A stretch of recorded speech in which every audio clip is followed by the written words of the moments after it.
कहानी की शुरुआत होती है स्कल आइलैंड से, जहां हम देखते हैं कि कॉन्ग वहां के किसी जंगल में रह रहा है। तभी वहां कॉन्ग एक पेड़ को उखाड़कर आसमां की तरफ फेंकता है और हमें पता चलता है कि वो कोई जंगल नहीं बल्कि एक आर्टिफिशियल कंटेनमेंट फैसिलिटी है जिसे जंगल की तरह बनाया है। और कॉन्ग वहां सिर्फ इसलिए रुका हुआ है क्योंकि वो एक जिया नाम की बच्ची, जो कि बोल नहीं सकती, उससे प्यार करता है। ओई वो उसे वहीं रहने को कहती है। उस बच्ची के माता पिता के जाने के बाद डॉक्टर एंड्रयूज ने उसे अडॉप्ट कर लिया था। इसके बाद हमें पता चलता है कि अगर कॉन्ग को इस फैसिलिटी से बाहर भेजा गया तो गॉडजिला और कॉन्ग को लड़ने से कोई रोक नहीं पाएगा, क्योंकि ये दोनों ही एक दूसरे के कट्टर दुश्मन हैं और इनकी लड़ाई सदियों से चलती आ रही है। इसके बाद हम मिलते हैं बेर्नी से, जो कि एपेक्स साइबरनेटिक्स नाम की कंपनी में काम करता है। साथ ही में वो एक पॉडकास्ट चैनल भी चलाता है जिसमें वो अपनी कंपनी द्वारा किए गए गलत कामों के बारे में बताता है, ऐसे काम जो गॉडजिला और कॉन्ग से जुड़े हुए हैं। इसके बाद बेर्नी कंपनी के एक एम्प्लॉय का कंप्यूटर हैक करता है, जिसके बाद उसे पता चलता है कि कंपनी कोई टॉप सीक्रेट चीज फ्लोरिडा से हांगकांग लेकर जा रही है।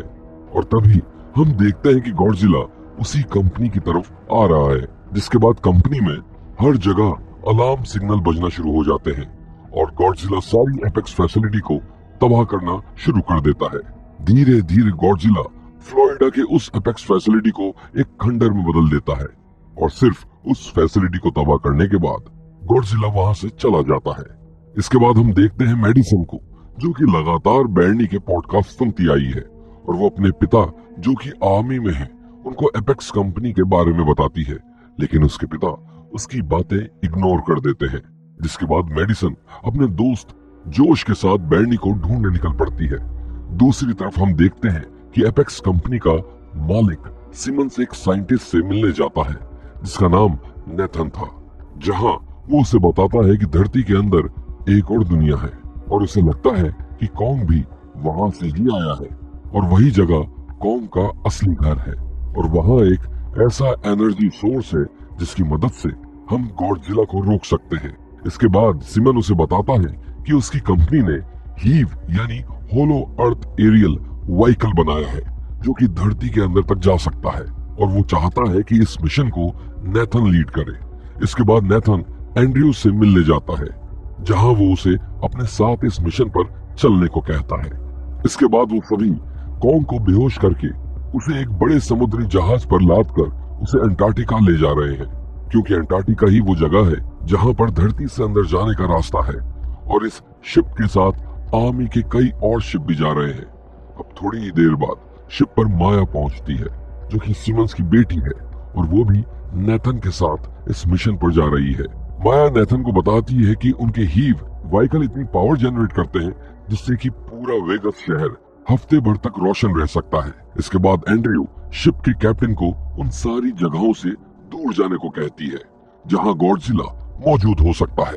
तभी जिया रात को कॉन्ग से मिलने जाती है, जहां हम देखते हैं कि जिया कॉन्ग से इशारों में बात कर सकती है और ये देखकर एंड्रयूज भी हैरान हो जाती है। दूसरी तरफ मेडिसन और जोश बेर्नी को ढूंढते ढूंढते उसके घर तक पहुंच जाते हैं, जिसके बाद वो सभी एपेक्स फैसिलिटी में जाने का प्लान बनाते हैं। अब अगले दिन की सुबह होती है और कॉन्ग अभी भी शांति से शिप पर बैठा हुआ है कि तभी गॉडजिला उनकी शिप की तरफ तेजी से आने लगता है, जिस पर आसपास की शिप्स मिलकर हमला करने की कोशिश करते हैं। लेकिन गॉडजिला उन सभी शिप्स को तबाह करते हुए कॉन्ग की शिप पर अटैक कर देता है, जिसके बाद कॉन्ग की शिप पलट जाती है। इसके बाद गॉडजिला और कॉन्ग पानी के अंदर ही लड़ना शुरू कर देते हैं, लेकिन कॉन्ग गॉडजिला को चकमा देकर अपनी शिप को सीधा करता है। जिसके बाद गॉडजिला कॉन्ग को पानी में खींच लेता है और अब गॉडजिला कॉन्ग को पकड़कर तेजी से समुद्र के अंदर ले जाता जा रहा है, जहां कॉन्ग की सांस घुटती ही जा रही है। एंड्रयूज कैप्टन को अंडर वाटर मिसाइल छोड़ने को कहती है, जिसके फटने पर एक बड़ा सा धमाका होता है और कॉन्ग किसी तरह पानी में से अपनी जान बचाकर शिप पर वापस आता है, पर सांस घुटने की वजह से अब कॉन्ग की हालत खराब हो चुकी है। लेकिन गॉडजिला अब भी उसकी शिप के आसपास ही घूम रहा है। तभी एंड्रयूज कैप्टन को शिप का इंजन बंद करने को कहती है और थोड़ी देर कोई भी आवाज न आने की वजह से गॉडजिला कुछ देर बाद वहां से चला जाता है।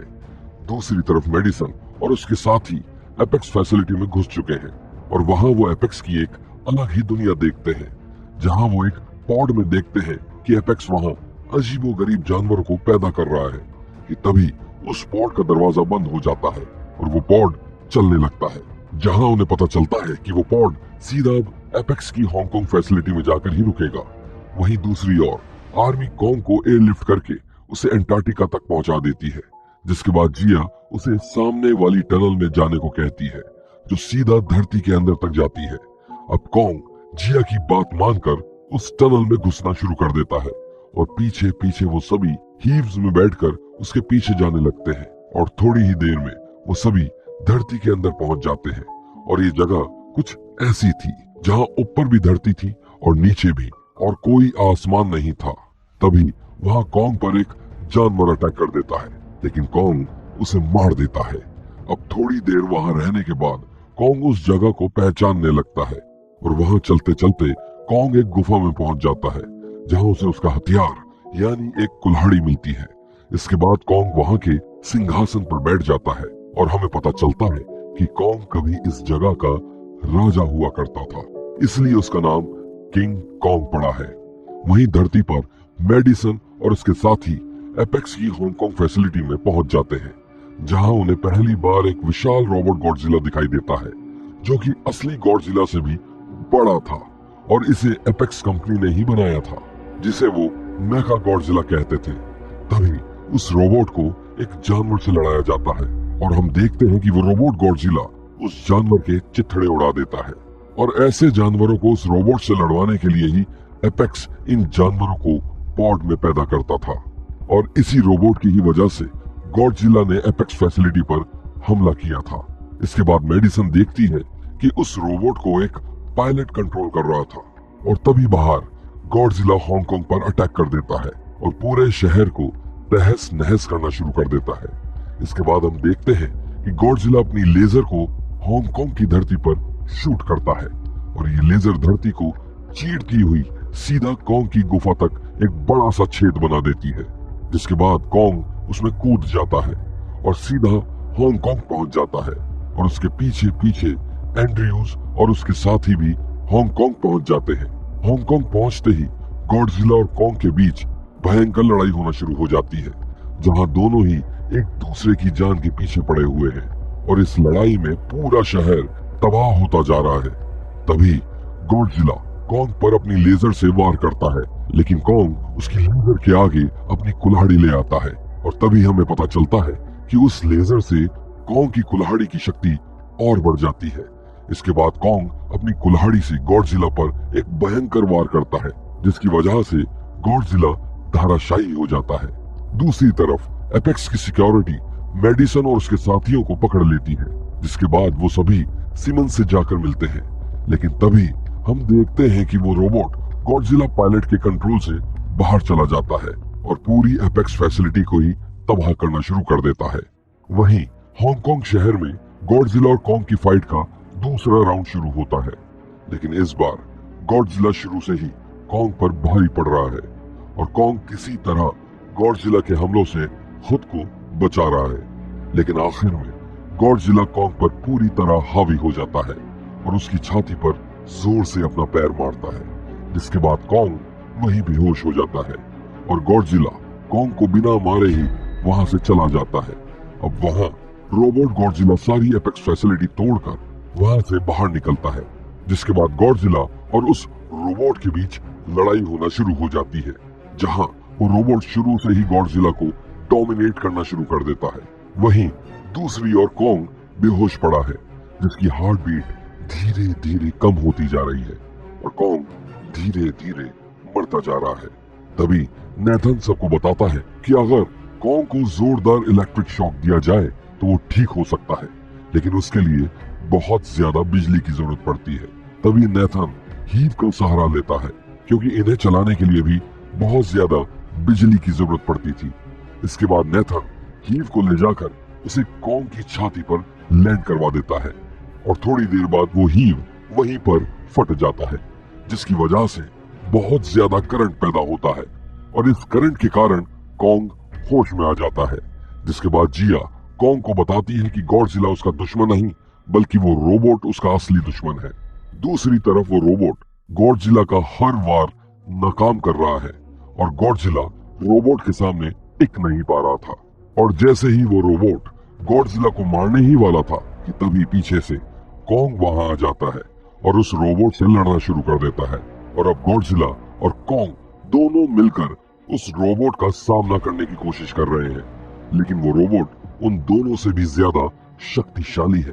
तभी जोश एपेक्स से कंट्रोल रूम से उस रोबोट के कुछ पार्ट्स खराब कर देता है और वो रोबोट सही तरीके से फंक्शन नहीं कर पा रहा है। तभी गॉडजिला अपनी लेजर कॉन्ग की कुल्हाड़ी पर मारता है, जिसकी वजह से उसकी कुल्हाड़ी की शक्ति बहुत बढ़ जाती है और कॉन्ग कुल्हाड़ी से उस रोबोट पर जोरदार वार करना शुरू कर देता है और उस रोबोट का एक एक हिस्सा उसकी बॉडी से अलग कर देता है और इस तरह आखिरकार कॉन्ग उस रोबोट का अंत कर देता है। आखिर में गॉडजिला फिर से कॉन्ग की तरफ आने लगता है और कॉन्ग भी उससे लड़ने के लिए तैयार हो जाता है, लेकिन गॉडजिला कॉन्ग से बिना लड़े ही वहां से चला जाता है। फिल्म के आखिर में हम देखते हैं कि कॉन्ग वापस अपने घर यानी धरती के अंदर जा चुका है और वही अब उसका असली घर है। तो ये थी गॉडजिला वर्सेस कॉन्ग फिल्म की सारी कहानी। आपको ये कहानी कैसी लगी हमें कमेंट्स में जरूर बताइएगा।